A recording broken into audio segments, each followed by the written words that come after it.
तो मैं गोविंदा कुमार आप लोग अपने YouTube channel online academy classes में स्वागत करता हूं। दोस्तों आज हम लोग बात करेंगे निर्देशांक ज्यामिति के बारे में। आज जो हम क्वेश्चन यहाँ पे बताने वाले हैं मोस्ट इंपॉर्टेंट क्वेश्चन है दोस्तों। ये क्वेश्चन जो इस टाइप का क्वेश्चन है 100% कन्फर्म है कि ऑब्जेक्टिव में डालेगा दोस्तों। बहुत ही ईजी है, इसको समझने का हम लोग प्रयास करेंगे। कह रहे कि निम्नलिखित बिंदु किस चतुर्थांश में है, ये आप लोग को दे देगा। कोई एक सवाल बोलेगा कि किस चतुर्थांश में है, तो इसको कैसे याद करेंगे देखिए देखते हैं दोस्तों। ये जो होता है दोस्तों x नियामक होता है, ये जो होता है y नियामक होता है, यानी ये x डैश y डैश, इसको बोलते हैं हम लोग प्रथम चतुर्थांश, इसको बोलते हैं द्वितीय चतुर्थांश, इसको बोलते हैं दोस्तों तृतीय चतुर्थांश, ये हो गया चतुर्थ चतुर्थांश। अब दोस्तों देखते हैं यहाँ पे चिन्ह योजना कैसे सेट करते हैं। तो आप लोगों को पता है कि यहाँ पर जो होता है मूल बिंदु होता है, मूल बिंदु के दाएं तरफ इधर होता है प्लस, ऊपर भी होता है प्लस, लेकिन मूल बिंदु के बाएं तरफ होता है दोस्तों माइनस और नीचे भी होता है माइनस। अब कहीं भी अगर लिखा जाता है एक्स वाई का निर्देशांक अगर लिखते हैं तो कहीं भी लिखा जाता है तो भुज को पहले लिखा जाता है और कोटि को बाद में लिखा जाता है। ठीक है, एक्स के निर्देशांक एक्स नियामक को हम लोग भुज बोलते हैं और वाई नियामक को दोस्तों हम लोग कोटि का बोलते हैं। तो हम ना इसको ये एंटी क्लॉकवाइज चलता है, घड़ी ऐसे सुई चलता है लेकिन ये जो चलता है एंटी क्लॉकवाइज उल्टा चलता है। तो अब यहाँ पे आएंगे प्रथम चतुर्थांश में, तो पहले हमें एक्स का मान लिखना है, उसके बाद वाई का मान लिखना है। तो ऐसे चल रहा है, तो इसमें एक्स का मान देखो दोस्तों, इधर जो होता है मूल बिंदु के दाएं तरफ प्लस होता है तो प्लस लेंगे। फिर जब ऊपर बढ़ेंगे तो ये आ जाएगा वाई का मान, वाई के मान भी यहाँ पे प्लस से होता है तो इसको भी प्लस से ले लेंगे। अब जब आगे बढ़ेंगे तो फिर यहाँ पे जब आगे बढ़ेंगे तो फिर x का मान लेंगे, x का मान इधर क्या आता है दोस्तों माइनस में आता है, और फिर y का मान यहाँ से ले लेंगे प्लस हो गया। फिर जब आगे बढ़ेंगे तो फिर x का मान लेंगे, तो x का मान तो ये नहीं है, ये तो y का मान है, तो x का मान यहाँ से लेंगे तो यहाँ हो गया माइनस, और ये भी जो y का मान नीचे तरफ होता है ये भी होता है माइनस। फिर जब आगे बढ़ेंगे तो फिर आगे आएंगे तो ये हो गया x का मान, तो x का मान तो दोस्तों होता है प्लस, यहाँ पे हो गया माइनस, तो ये हो गया चिन्ह योजना। प्रथम चतुर्थांश में दोनों पॉजिटिव नंबर होगा, द्वितीय चतुर्थांश में पहला भुज वाला माइनस होगा, कोटि वाला प्लस होगा, तृतीय में दोनों माइनस में होगा, भुज और कोटि दोनों, और चतुर्थ चतुर्थांश में पहला यानी भुज वाला प्लस में हो जाएगा और कोटि वाला माइनस में हो जाएगा। अब इस टाइप के क्वेश्चन को आसानी से हम लोग निकाल सकते हैं दोस्तों।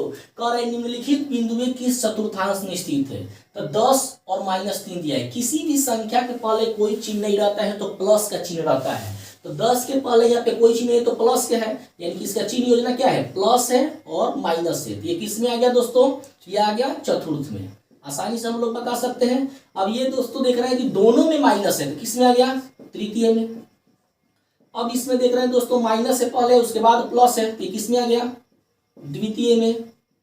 अब इसमें देख रहे हैं कि ये प्लस में है ये भी प्लस में, दोनों के दोनों प्लस में है तो किस में आ गया प्रथम में।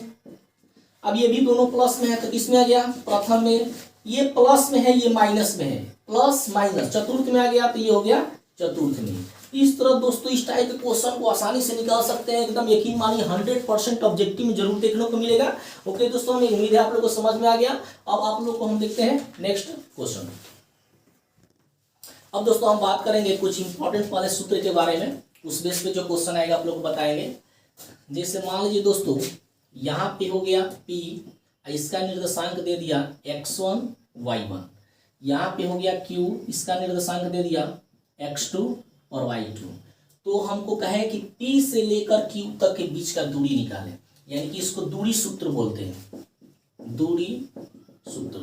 तो दोस्तों हो जाएगा PQ बराबर होता है फॉर्मूला, इसको याद रखना होगा, x2 माइनस x1 का द होल स्क्वायर, या ऐसे भी बोल सकते हैं x1 माइनस x2 का द होल स्क्वायर। बात एक ही है कैलकुलेशन करने के बाद। तो लेते हैं x2 माइनस x1 का the whole square plus y2 minus y1 का द होल स्क्वायर।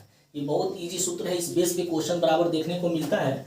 यहाँ पे P का निर्देशांक है, यहाँ पे Q का निर्देशांक है, कहेगा कि इसका बीच का दूरी निकाले, तो इस फॉर्मूला से आसानी से निकाल सकते हैं। PQ बराबर हो जाएगा √x2 माइनस x1 का the whole square plus y2 minus y1 का द होल स्क्वायर।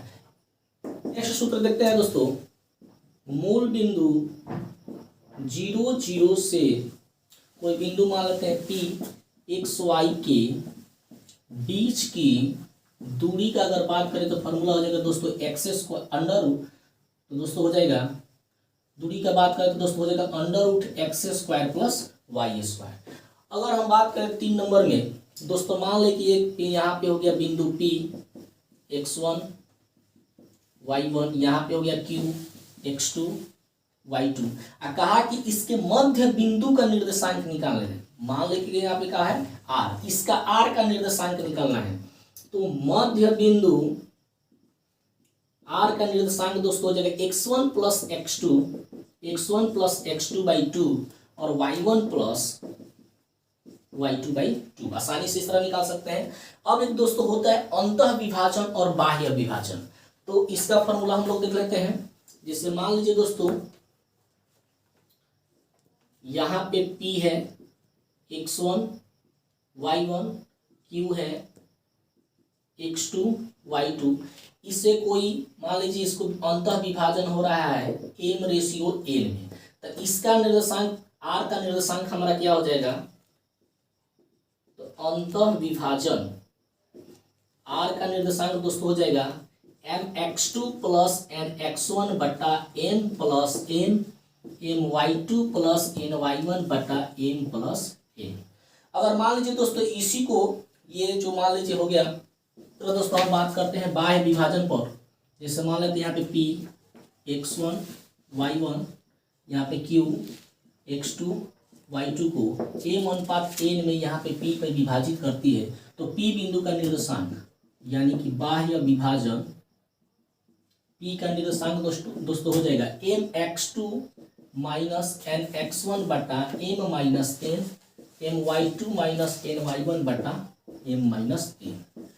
अब नेक्स्ट बात करते हैं, यदि किसी त्रिभुज का शीर्ष दिया हो, जैसे मान लेते हैं ये है A B C, इसका दे दिया x1 y1 x2 y2 x3 y3, ये तीनों इस पे केंद्रक पे मिल रहा है। केंद्रक का नियामक पूछे तो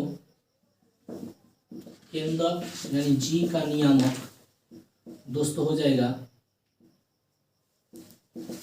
x1 plus x2 plus x3 बटा 3 y1 plus y2 plus y3 बटा 3। अगर हम बात करें दोस्तों क्षेत्रफल का बात करें तो त्रिभुज ABC का क्षेत्रफल अगर मान लीजिए हम बात करते हैं दोस्तों AB से, अगर हम बात करते हैं दोस्तों किसी त्रिभुज का शीर्ष दे दिया ABC, अगर इसका क्षेत्रफल निकाले तो इसका सूत्र होता है दोस्तों 1/2 x1 इंटू x1 लेंगे तो y2 माइनस y3 x2 लेंगे जब तो y3 माइनस y1 x3 लेंगे तो y1 माइनस y2। इस फॉर्मूला पे आसानी से निकाल सकते हैं। तो दोस्तों बात करेंगे अब सब्जेक्टिव क्वेश्चन पे, करें कि बिंदु 4, 5 और -3 2 के बीच की दूरी ज्ञात करें। बहुत इंपॉर्टेंट क्वेश्चन है और बहुत इजी है। जैसे मान लेते कि ये है अगर P और ये Q, तब PQ बराबर अभी आप लोगों को फॉर्मूला बताया कि x2 माइनस x1 का the whole square plus y2 minus y1 का द होल स्क्वायर। ये है x2 माइनस x1 का the whole square plus y2 minus y1 का द होल स्क्वायर। x2 दोस्तों कितना है, ये पहला जो होता है वो भुज का मान होता है, बाद वाला जो होता है कोटि का मान होता है। तो ये x1 है, ये है x1, ये है y1, ये है x2, ये है y2। तो करें x2 माइनस x1, x2 का मान है -3, x1 का मान है 4, y2 माइनस y1, तो y2 का मान है 2 और y1 का मान है 5। तो -3 और -4 मिलकर हो जाता है -7, -7 का जब स्क्वायर करिएगा तो हो जाएगा 49। 2 में से 5 घटाएंगे तो हो गया -3 का जब स्क्वायर करेंगे तो हो जाएगा दोस्तों इधर के 9। अब स्क्वायर कर देंगे 9 9 18 और 4 1 5, आराम से ये दोस्तों आंसर हो गया। अब कह रहा है कि यदि बिंदु P K4 की मूल बिंदु से दूरी, दोस्तों यहाँ पे दिया है मूल बिंदु, तो मूल बिंदु का निर्देशांक कितना होता है 0 0 होता है, से दूरी 5 हो तो K का मान ज्ञात करें। तो अभी हम आप लोगों को बताए थे कि मूल बिंदु से अगर मान लेते हैं सपोज ये P है ये Q है, तो मूल बिंदु से दूरी पूछेगा तो उसका होता है दोस्तों √x² प्लस y² होता है। इसका बीच का दूरी दिया है, कितना दिया है 5, तो यहाँ पे रख लेंगे 5 x², x का मान है दोस्तों k का स्क्वायर, y का मान है 4, 4 का स्क्वायर, इस पे रूट चढ़ा देंगे। अब दोस्तों क्या करेंगे, दोनों तरफ वर्ग करेंगे तभी तो जाकर ये रूट हटेगा। तो इधर भी हो गया 5 का स्क्वायर, इधर भी हो गया स्क्वायर इसका के स्क्वायर प्लस 4 का 16। अब ये 5 का जब स्क्वायर करेंगे तो दोस्तों हो जाएगा 50 25, और स्क्वायर से रूट खत्म हो गया तो के स्क्वायर प्लस 16। अब ये 25 प्लस में 16 इधर आ गया तो दोस्तों कितना, माइनस में 16। अब 25 में से 16 घटाएंगे तो दोस्तों कितना हो गया, 15 में से 6 हो गया 9। स्क्वायर का जब पक्ष बदलता है तो किस में आता है, रूट में। यानी कि दोस्तों हो जाएगा के का मान, रूट के पहले प्लस माइनस दोनों होता है, तो के का मान 9 का वर्गमूल निकालेंगे तो 3 हो गया, प्लस माइनस 3 आराम से निकल गया। अब करें वाई अक्ष पर बिंदु इतना और इतना से समदूरस्थ बिंदु ज्ञात करें। समदूरस्थ, सम का मतलब होता है बराबर और दूरस्थ का मतलब दूरी पर, वाई अक्ष पर। इसको सॉल्व करेंगे दोस्तों, वाई अक्ष पर बिंदु का निर्देशांक मान लेते हैं कि P है, तो इसका निर्देशांक दोस्तों हो जाएगा, जब y अक्ष का बात करेगा तो x नियामक 0 हो जाता है और y का y। अब यहां से इसका दूरी और यहां से इसका दूरी दोनों का डिस्टेंस बराबर है, यहां से इसका दूरी यहां से इसका दूरी दोनों का तो बराबर है, तो लिख देंगे प्रश्न से क्या हो जाएगा दोस्तों, AP, ये कैसे लिखते हैं, PA बराबर में PB। चूंकि यहाँ पे बोला है समदूरस्थ है मतलब बराबर दूरी पर है, तो P से लेकर A तक की दूरी और P से लेकर B तक की दूरी दोनों का दोनों बराबर है, तो प्रश्न से PA बराबर PB हो जाएगा। अब PA वही फॉर्मूला हो जाएगा, √x2 - x1 का whole square plus y2 - y1 का होल स्क्वायर। यहाँ पर भी वही सेम टू सेम फॉर्मूला लगेगा। तो दोस्तों बात करते हैं x2 - x1 का होल स्क्वायर, तो 0 - 6 का whole square plus y2 - y1 का होल स्क्वायर, यानी कि y - 5 का होल स्क्वायर। यहां पर बात करते हैं तो हो जाएगा 0, माइनस फॉर्मूला का ये माइनस मिलकर हो गया प्लस, फिर हो जाएगा y - 3 का होल स्क्वायर। अब क्या करेंगे, दोनों पक्षों को वर्ग करने पर तभी तो ये जाकर रूट हटेगा। दोनों पक्षों को वर्ग करने पर, तो इधर भी वर्ग करेंगे तो यहाँ पे -6 का 0 में से -6 घटाएंगे तो -6 ही आएगा, तो -6 का जब स्क्वायर करेंगे तो हो गया 36। ये दोस्तों a - b होल स्क्वायर के फॉर्मूला पे काम करेगा, तो a square plus b square यानी 50 25 - 2ab, तो 5 दूना के 10y। इधर बात करेंगे तो 0 में 4 जोड़ेंगे तो 4 ही आएगा, 4 का जब स्क्वायर करेंगे तो हो गया 16। a - b होल स्क्वायर यानी कि ये भी दोस्तों क्या हो जाएगा, a square plus b square 3 के 9 - 2ab, 3 दूना के 6y। अब इधर भी स्क्वायर करना है, इधर भी स्क्वायर करना है, क्योंकि लिखे हैं दोनों पक्षों को वर्ग करने पर। तो दोस्तों जब हम स्क्वायर करते हैं तो स्क्वायर से तो रूट खत्म हो जाता है, तो देखो दोस्तों हो जाएगा 36 को और 25 को जोड़ेंगे तो 6 5 11 3 2 5 1 6, तो दोस्तों हो जाएगा 61। इधर हो जाएगा प्लस y स्क्वायर माइनस में 10y। इधर जब बात करेंगे तो 16 को और 9 को हो जाएगा दोस्तों 25 और y स्क्वायर माइनस में 6y। अब y स्क्वायर प्लस में इधर आएगा तो माइनस में, तो इसको यहीं पे खत्म कर देते हैं। अब हो गया 61 - 10y बराबर 25 - 6y। अब चर को एक साइड कर देते हैं, अचर को एक साइड कर देते हैं, इस प्लस में इधर आ गया तो माइनस में, -10y है उधर गया तो प्लस 10y हो जाएगा। अब दोस्तों 61 में से जब 25 घटाएंगे तो हो जाएगा 36 और 10y में से 6y घटाएंगे तो हो जाएगा 4y, हो जाएगा 4 9 36। तो y का मान दोस्तों कितना गया 9। हमको p का निर्देशांक पूछा है तो p 0y है तो हो जाएगा 0 और y के जगह पे हो गया 9। इस तरह दोस्तों को इस क्वेश्चन को हम आसानी से हल कर सकते हैं, डाटा चेंज कर सकता है, लेकिन बनाने का प्रोसेस यही होगा दोस्तों। बहुत इंपॉर्टेंट क्वेश्चन है, इस पर प्रैक्टिस करना होगा। अब इस सवाल का हल दोस्तों हम लोग देखते हैं। करें बिंदुओं a cos थीटा 0 तथा q 0 minus a sin theta के बीच की दूरी ज्ञात करें। तो इसको भी डिस्टेंस फॉर्मूला से बनाएंगे। pq बराबर अंडर हो जाएगा दोस्तों x2 - x1 का whole square plus y2 - y1 का होल स्क्वायर, या इस फॉर्मूला को x1 - x2 का whole square plus y1 - y2 का भी होल स्क्वायर बोल सकते हैं। तो अगर बात करें x1 - x2 का होल स्क्वायर, तो ये हो गया दोस्तों x1, ये हो गया y1, ये हो गया x2, ये हो गया y2।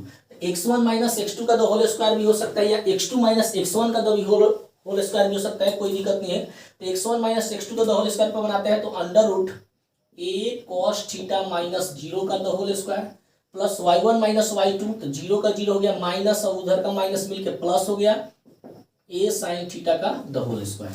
अब दोस्तों बात करें इसका, तो a cos थीटा में से जीरो घटाएंगे तो a cos थीटा ही आएगा, उसको जब 2 से गुना करेंगे तो a cos theta Guna a cos theta, तो a मिलके हो गया a स्क्वायर cos थीटा मिलकर हो गया cos स्क्वायर थीटा, यानी कि a square cos square theta. इसको जब बात करें तो a साइन थीटा में जीरो जोड़ेंगे तो a साइन थीटा ही आएगा, इसको जब 2 बार गुना करेंगे तो a square sine square theta. अब दोस्तों इसमें से कुछ कॉमन दिखाई दे रहा है, a स्क्वायर कॉमन कर लेते हैं तो हो जाएगा cos square theta plus sine square theta. एक का वर्गमूल निकालेंगे तो दोस्तों हो जाएगा a, sine square theta plus cos square theta का मान होता है 1, एक का वर्गमूल दोस्तों 1 ही होता है, तो ये हो जाएगा आराम से, इसके बीच का दूरी दोस्तों हो जाएगा a। इस तरह हम आराम से इस टाइप के क्वेश्चन को निकाल सकते हैं। दोस्तों हम बात करते हैं नेक्स्ट क्वेश्चन पे, सिद्ध करें कि बिंदु a b तथा c एक समद्विबाहु त्रिभुज के शीर्ष है। तो समद्विबाहु का मतलब दोस्तों क्या होता है, जिसका दो भुज आपस में बराबर हो उसको समद्विबाहु कहते हैं। यहाँ पर बोल सकता है कि समबाहु त्रिभुज के शीर्ष है, तो जिसकी तीनों भुज आपस में बराबर हो उसको समबाहु कहते हैं। यहाँ पर बोल सकता है विषमबाहु त्रिभुज के शीर्ष, यानी जिसका कोई भी भुज आपस में बराबर ना हो उसे विषमबाहु कहते हैं। तो तीनों भुजा के बीच की दूरी निकाल लेंगे, अगर दो भुजा बराबर आता है तो समद्विबाहु त्रिभुज, तीनों भुजा बराबर आता है तो समबाहु त्रिभुज, और कोई भी भुजा बराबर नहीं आता है तो विषमबाहु त्रिभुज। तो हमको सिद्ध करना है कि समद्विबाहु त्रिभुज। तो चलिए दोस्तों सॉल्व करते हैं। ये a है, b है शीर्ष, ये c है शीर्ष है त्रिभुज का, तो पहले a b निकाल लेते हैं। तो a b का निकालेंगे बीच की दूरी, तो वही फॉर्मूला काम करेगा, x1 माइनस x2 का the whole square plus y1 minus y2 का द होल स्क्वायर। इसको x2 माइनस x1 का द होल स्क्वायर भी लिख सकते हैं, y2 माइनस y1 का भी द होल स्क्वायर लिख सकते हैं अंडर रूट में। तो चलिए दोस्तों x1 माइनस x2, ये x1 है ये x2 है मान कर चलते हैं, तो 5 में से 6 हो गया का द होल स्क्वायर। फिर y1 माइनस y2 यानी कि -2 माइनस y2 यानी कितना हो गया 4। तो दोस्तों 5 में से 6 हो गया -1 को जब 2 बार गुना करेंगे तो +1, -2 -4 मिलकर दोस्तों हो गया -6 का जब स्क्वायर करिएगा तो 6 हो जाएगा 36 है कितना होता है दोस्तों 37। अब बात करेंगे BC का, तो सेम वही फार्मूला काम करेगा, डायरेक्ट बना रहा हूं। तो 6 माइनस 7 का द होल स्क्वायर, फिर 4 माइनस 2 तो माइनस माइनस मिलकर क्या हो गया प्लस का स्क्वायर। तो 6 में से जब 7 घटाएंगे तो -1 आएगा, -1 को 2 बार गुना करेंगे तो +1 आएगा। 4 को 2 को 6 होगा, 6 कितना होता है दोस्तों 36 है कितना हो गया 37। अब निकालेंगे दोस्तों CA यानी कि AC निकालेंगे, तो x1 माइनस x2 का द होल स्क्वायर कोई भी मान सकते हैं, इसको मान लेते हैं x1 या इसको भी मान सकते हैं। तो 7 में से 5 गया, 7 में से 5 गया, फिर -2 और माइनस माइनस मिलकर हो गया +2। तो दोस्तों 7 में से 5 गया तो 2 और 2 दूना कितना होता है 4, ये तो खत्म हो गया, तो 4 का वर्गमूल दोस्तों हो गया 2। तो हमको सिद्ध करना था समद्विबाहु त्रिभुज, तो समद्विबाहु त्रिभुज में दो भुजा बराबर होती है, तो यहाँ पे AB और BC का मान दोनों का मान क्या है बराबर है, तो लिखेंगे चूंकि AB बराबर BC इसलिए यह एक समद्विबाहु त्रिभुज का शीर्ष है। इस तरह दोस्तों इस टाइप के क्वेश्चन को आराम से बना सकते हैं। अगर समबाहु का बोलेगा तो तीनों भुजा बराबर आएगा, अगर विषम बाहु का बोलेगा तो कोई भी भुजा बराबर नहीं आएगा। इस तरह आराम से क्वेश्चन बना सकते हैं दोस्तों। अब बात करते हैं नेक्स्ट क्वेश्चन पे। कह रहा है कि एक त्रिभुज के केंद्रक का नियामक 4 3 तथा इसके 2 शीर्ष का नियामक इतना और इतना है, त्रिभुज के तीसरे शीर्ष का नियामक बताए। क्वेश्चन बदल भी सकता है, तीनों शीर्ष का नियामक दे देगा और केंद्रक का नियामक पूछेगा, तो इसका हम आप लोगों को फॉर्मूला बताया है। केंद्रक का अगर नियामक निकालना है तो x1 + x2 + x3/3 और y1 + y2 + y3/3 का प्रयोग करके आराम से निकाल सकते हैं। लेकिन इसमें केंद्रक का नियामक दिया है और 2 शीर्ष का नियामक दिया है, तीसरा शीर्ष का निकालना है। तो इसको माना कि त्रिभुज के शीर्ष x1 y1 x2 y2 तथा x3 y3 है। तो कह रहा है कि केंद्रक का नियामक बराबर वही फॉर्मूला काम करेगा, x1 + x2 + x3/3 और y1 + y2 + y3/3। केंद्रक का नियामक दोस्तों कितना दिया है 4 3 x1 प्लस x2 यानी कि हो जाएगा 5 प्लस 3 x3 मान लेते हैं तो पता तो है नहीं। अब हो जाएगा y1 plus y2 0 plus y2 का मान हो गया 2 y3 पता नहीं है तो छोड़ देंगे।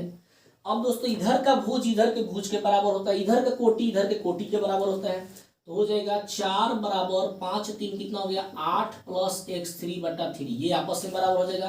और 3 बराबर हो जाएगा 2 में 0 जोड़ेंगे तो 2 y3 बटा 3 हो गया। 4 3 कितना होता है दोस्तों 12 बराबर 8 प्लस x3, ये प्लस में 8 इधर गया तो माइनस में 8, यानी कि 12 में से 8 घटाएंगे तो दोस्तों हो जाएगा 4, ये x3 का मान आ गया। अब ये दोस्तों क्या तीसरी के 9 प्लस में 2 इधर आ गया तो माइनस में 2, यानी कि y3 बराबर दोस्तों कितना हो गया 7, यानी कि हमको तीसरा का नियामक निकालना था तो x3 y3 बराबर हो जाएगा दोस्तों 4 और 7। इस तरह आंसर आसानी से निकाल सकते हैं। अब दोस्तों बात करते हैं नेक्स्ट क्वेश्चन, k का मान ज्ञात करें ताकि तीनों बिंदु इतना इतना इतना सरेख है। तो यहाँ पे तीनों बिंदु यानी कि x1 y1 x2 y2 x3 y3 दिया है, हमको k का मान फाइंड करना है। तीनों बिंदु सरेख है तो क्या शर्त हो जाएगा, त्रिभुज का क्षेत्रफल 0 के बराबर है। तो लिखेंगे चूंकि तीनों बिंदुएं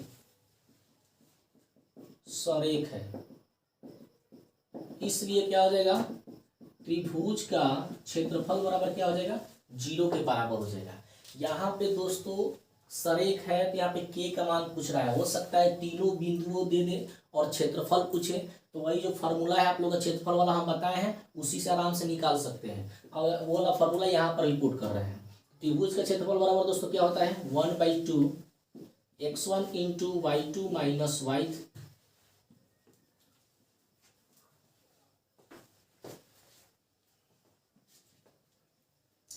त्रिभुज का क्षेत्रफल बराबर दोस्तों क्या होता है 1/2 x1 into y2 minus y3 plus x2 into y3 minus y1 plus x3 into y1 minus y2 बराबर का हो गया 0। 1/2 का 1/2 हो गया। x1 मांग रहा है, x1 दोस्तों कितना है 7, y2 माइनस y3 मांग रहा है तो y2 दोस्तों कितना है 1 और y3 कितना है k, ये हो जाएगा आप लोग का x1, ये हो जाएगा y1, ये हो जाएगा x2, ये हो जाएगा y2, ये हो जाएगा x3, ये हो जाएगा y3। अब कह रहा है x2 का मान कितना है 5, y3 माइनस y1 के y3 का मान हो गया k और y1 का मान हो गया -2 तो माइनस माइनस +2, x3 का मान दोस्तों कितना है 3, y1 माइनस y2 y1 का मान हो गया -2 और y2 का मान दोस्तों कितना हो गया 1 बराबर हो गया 0। अब बात इसका कैलकुलेशन करेंगे, ये दोस्तों भाग में उधर गया तो गुना में, तो 0 में 2 से गुना करेंगे तो 0 ही आएगा, इसको गायब करते हैं। 7 में 1 से गुना करेंगे तो 7 माइनस 7 के, 5 में k से गुना करेंगे तो 5 के प्लस 5 दूना के 10 प्लस सॉरी। अब दोस्तों बात करेंगे -2 -1 मिलकर -3 हो गया, माइनस प्लस माइनस होता है 3 के 9 बराबर में दोस्तों क्या हो जाएगा 0, इधर का 2 भाग में इधर आ गया तो गुना में। अब दोस्तों बात करेंगे 7 प्लस में है 10 भी प्लस में है लेकिन 9 माइनस में है, तो 10 7 17, 17 में से 9 घटा दिए तो कितना गया 8। अब -7 के में से +2 के घटाएंगे तो माइनस में 2 के बराबर में हो गया 0, 8 ये माइनस में 2 के उधर गया तो प्लस में 2 चौका 8, यानी कि k का मान दोस्तों कितना आ गया 4। इस तरह हम आसानी से इस क्वेश्चन को निकाल सकते हैं, बहुत ज़्यादा इंपॉर्टेंट है दोस्तों। इस बेस पर भी क्वेश्चन पूछ सकता है कि तीनों त्रिभुज के तीनों शीर्ष का मान दिया रहेगा, कहेगा कि इसका क्षेत्रफल निकालें, तो क्षेत्रफल का फॉर्मूला तुम लोग को मात्र इतना हम बताए हैं, इसी फॉर्मूला से हम आसानी से दोस्तों निकाल सकते हैं। ओके दोस्तों, उम्मीद है आप लोगों को समझ में आ गया होगा। चलते हैं नेक्स्ट क्वेश्चन में, देख लें। अब दोस्तों बात करेंगे उस बिंदु के निर्देशांक ज्ञात करें जो बिंदु इतना इतना को मिलाने वाली रेखाखंड को 2:3 के अनुपात में विभाजित करती है। तो दोस्तों यहाँ पर मान लेते हैं P है, P का दिया है -2 और 2, यहाँ पर है Q का दिया है -3 और 3। तो उस बिंदु के निर्देशांक ज्ञात करें जो बिंदु इतना इतना को मिलाने वाली रेखाखंड को 2:3 के अनुपात में विभाजित करती है। तो यहाँ पे दोस्तों 2:3 है, यानी कि ये है m का मान और ये है n का मान। तो m का मान n से कम है तो ये अंतः विभाजन ही होगा। r पर भी हमको निकालना है निर्देशांक जिसको 2 और 3 के अनुपात में विभाजित कर रहा है। ये हो गया n का मान, ये हो गया n का मान। तो लिखेंगे r का निर्देशांक, फॉर्मूला आप लोग को बताया अंतर विभाजन में, mx2 प्लस nx1 बटा m plus n my2 plus ny1 बटा m प्लस m का मान मांग रहा है, n का मान 2 है। x2 का मान मांग रहा है, x2 का मान कितना है दोस्तों, -3 है। n का मान मांग रहा है, n का मान 3 है। x1 का मान मांग रहा है, x1 का मान दोस्तों कितना है, -2। m प्लस n कर रहा है यानी कि 2 प्लस 3 कर रहा है। m का मान मांग रहा है 2 हो गया, y2 का मान मांग रहा है 3, n का मान हो गया 3 हो गया, y1 का मान मांग रहा है 2 बटा में 2 प्लस दोस्तों 3 हो गया। ये हो जाएगा 3 दूना के 6 माइनस में प्लस माइनस -6 और 3 2 हो गया 5। ये हो गया 3 दूना के 6 और 3 दूना के 6 बटा 3 2 5। तो -12 हो गया 5 और इधर हो गया प्लस में 12 बटा 5। इस तरह दोस्तों आसानी से इस टाइप के क्वेश्चन को निकाल सकते हैं। उम्मीद है दोस्तों आप लोगों को समझ में आ गया होगा। देखते हैं नेक्स्ट क्वेश्चन। अब दोस्तों हम बात करते हैं नेक्स्ट क्वेश्चन पे। ए और बी क्रम से, यानी कि इसके ए का निर्देशांक कितना है, बी का निर्देशांक कितना है। तो रेखाखंड ए बी पर स्थित बिंदु पी के निर्देशांक ज्ञात करें। जबकि ए पी बराबर इतना दिया है। ये दोस्तों है ए का निर्देशांक दिया है -2 ये है बी 2 और -4। इसमें एक बिंदु पी है, हमको पी का ही निर्देशांक फाइंड करना है दोस्तों। तो यहाँ पे दिया है, क्या दिया है, ए पी बराबर 3/7 AB। ए पी गुना में ए बी इधर आ गया तो भाग में 3/7, यानी ए बी का मान 7 है और ए पी का मान 3 है। ए से लेकर बी तक का मान दोस्तों है 7 और ए से लेकर पी तक का मान है 3। तो हमको पी से लेकर अगर बी तक का मान निकालना होगा तो 7 में से 3 घटा दिए दोस्तों, कितना गया 4। ये हो गया एम और ये हो गया एम। अब हमको पी का निर्देशांक फाइंड करना है, तो अंतर विभाजन है। तो पी का निर्देशांक वही फॉर्मूला है, mx2 प्लस nx1 बटा m plus n my2 plus ny1 बटा m प्लस n। कह रहा है mx2, तो m का मान है 3, x2 कह रहा है दोस्तों, तो x2 का मान है 2, nx1 n का मान है 4, x1 का मान कह रहा है, तो x1 का मान है -2 बटा में m प्लस n यानी कि 3 प्लस 4। my2 m का मान है दोस्तों 3 और y2 का मान है -4। ny1 n का मान है 4 और y1 का मान दोस्तों हो गया -2 बटा में m प्लस n यानी कि 3 प्लस 4। अब दोस्तों 3 दूना का हो गया 6 प्लस माइनस हो गया माइनस, 4 दूना के 8, 4 3 7, 4 3 हो गया 12 प्लस माइनस माइनस, ये दोस्तों 2 है तो हो जाएगा 4 दूना के 8, 4 3 7, यानी कि 6 में से 8 घटाएंगे तो -2 बटा 7। माइनस माइनस होता है प्लस, लेकिन चिन्ह लगता है माइनस का, तो 12 8 20 बटा 7। इस तरह दोस्तों आसानी से इस क्वेश्चन को निकाल सकते हैं। हमें उम्मीद है दोस्तों आप लोगों को समझ में आ गया होगा। अगर आप लोगों को दोस्तों समझ में आ गया है या आप मेरे चैनल पे पहली बार आ रहे हैं तो मेरे वीडियो को लाइक करें, सब्सक्राइब करें तथा अपने दोस्तों के पास शेयर करें, ताकि ये भी वीडियो देखकर उनका एग्जाम अच्छा से जा